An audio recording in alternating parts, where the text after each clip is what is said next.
there have been a lot of accusations flying around as to who actually started this violence. The army is saying it was the protesters who attacked them first, but the protesters, and that of course includes both Copts and Muslims, say it was the army who opened fire on them in an unprovoked attack. And certainly from the footage we've seen, there's an army vehicle that rams into a crowd of protesters, and that tallies with what many eyewitnesses were telling me last night.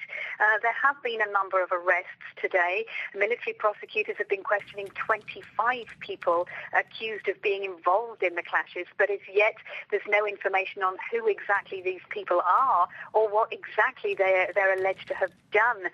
Egypt's Prime Minister Issam Sharaf has appealed for calm, and Egypt's military rulers, the Supreme Council for the Armed Forces, have launched an official inquiry to find out what happened. Also, a group of political party leaders and activists, including presidential hopeful and former Arab League chief Amr Moussa, are now demanding that the Supreme Council hand over to a civilian authority immediately. And I think there is the fear here that what happened last night could mean parliamentary elections scheduled for the end of next month might be delayed, and that's something most Egyptians don't want to see happen. So much recrimination as well as mourning here in Egypt today.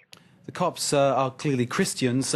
What are their long-standing grievances with successive governments in Egypt? Well, there's been a history of tension between Muslims and Christians that really started here in the late 1970s, and those tensions have done nothing but escalate since then.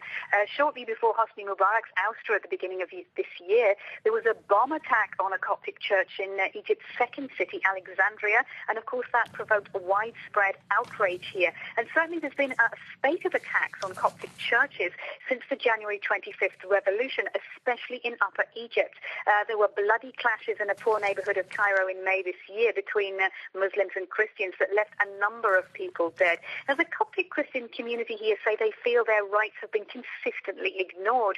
They say they're discriminated against, they're not allowed permits to build new churches.